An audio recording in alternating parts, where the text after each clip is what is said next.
Hello! This is going to be our last portion of the tissue notes.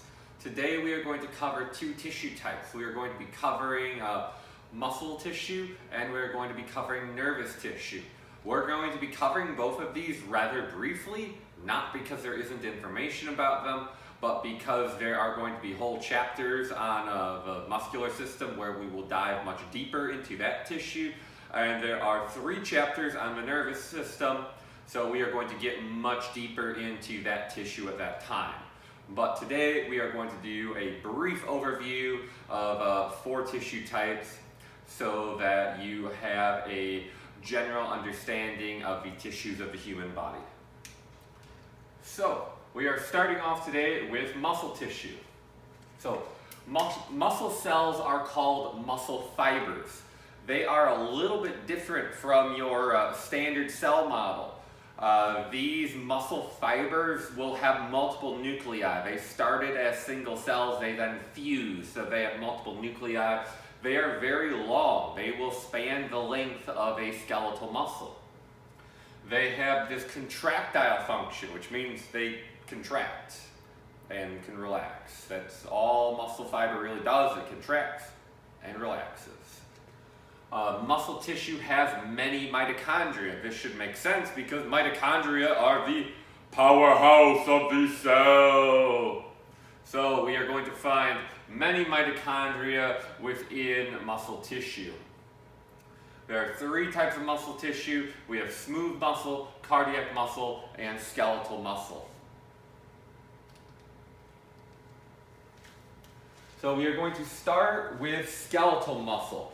This is the muscle that you probably think of when you say muscle. This is the muscle that is attached to your bones. It is the muscle that moves your skeleton. It is striated. That means that it is striped. You can see all these little stripy patterns. That is showing a unit called a sarcomere, which we see these sarcomeres because they are all lined up under microscope. Your skeletal muscle is what we call voluntary. I can control my skeletal muscle. It is under my conscious control. It is not something that is just wildly happening on its own. So we're going to get to this when we get to the muscle chapter, but we have these subunits called sarcomeres where there are 2 proteins. There are actin proteins and myosin proteins, and these proteins interact to contract and shorten the muscle.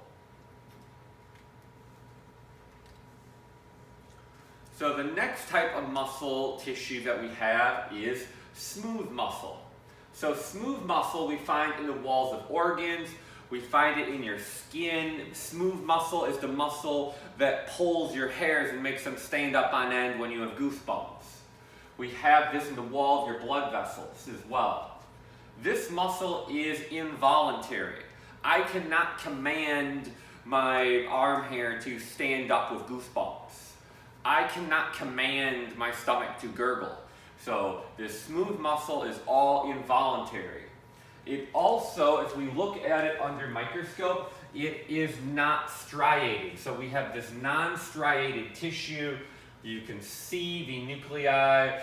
The smooth muscle cells are much smaller than their skeletal muscle counterparts. They are going to be much shorter, but again, they have the same function of contracting and relaxing. Our last type of muscle tissue is cardiac muscle. You probably figured out that we have cardiac muscle in your heart wall. Your cardiac muscle is involuntary. You cannot command your heart to beat faster. You cannot command your heart to beat slower. You can go sprint and that will make your heart beat faster, but just sitting in a chair, you don't really have a way to increase your heart rate. This muscle is again striated, although the striations are generally not quite as obvious as what we see in skeletal muscle. There are what we call intercalcated discs in between individual cells. This cardiac muscle tends to have a bit more of a branching pattern than what we see in either the smooth muscle or the skeletal muscle. So again, this is just the muscle type that we find in your heart. So we can see the various differences in these muscle tissues. So we have skeletal muscle, illustration, microscope slide. The skeletal muscle is striated. We'll see multiple nuclei within one single cell or muscle fiber because they've completely fused. Smooth muscle. We do not have these big long muscle fibers. We have individual cells. When we get to cardiac muscle, here we're going to have a sort of the same type of connection like we have in skeletal muscle, but we have the intercalcated discs. So there's going to be one nuclei per section.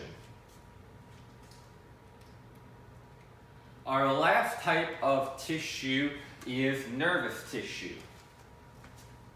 So nervous tissue is found in the brain, the spinal cord, and in your peripheral nerves. So that is the nerves that are not your brain or spinal cord, the ones that like run out your arm, run down your leg, run to your skin. So your nervous tissue is made of one basic cell type called the neuron. I say basic, but it has a very complex function. So the other type of cell that we have with your neurons are neuroglial cells. These support and bind nervous tissue together. They are the cells that help to nourish your neurons.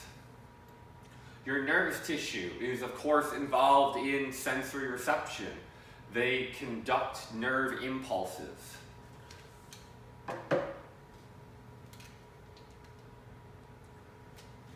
So here we have a very zoomed in neuron under a microscope. So we have a cell body, we have a nucleus here. This long structure going off would be an axon. We can see other cell nuclei. These are neuroglial cells. They are support cells that are nourishing, that are helping to bind this structure together. The neuroglial cells are going to outnumber the neurons roughly about 10 to 1. So that completes our tissue notes.